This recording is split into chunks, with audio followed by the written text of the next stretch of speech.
høre igen. Gerne vide, hvad Snokfrygten og Mummi de snakker om, tror du det? Hvad? Tror du det? Ja. Min mummifar, han sidder og skriver om alle sine eventyr ude for mummihuset. Okay, prøv at se igen. Det er Mummi. Historien om Mummi. Det er mærkeligt en Mummi. Skal du læse den på morgen? Læs den igen. Mummihuset og lille My og mummifar og mummimor og Mumrikken og Mummi. Så Mummi har en bog.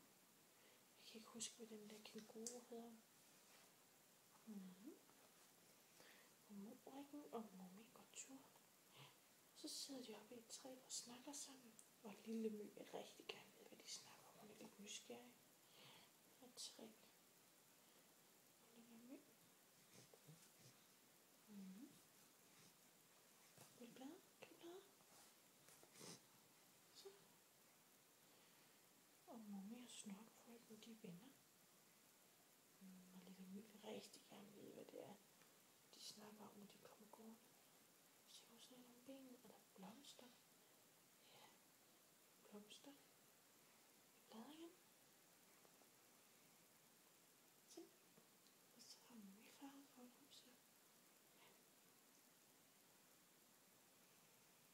Og så mummimor, hun laver saftevand til dem. Slut, siger Mummi står på hovedet. Ja. Det er en god historie. Vil du læse den igen?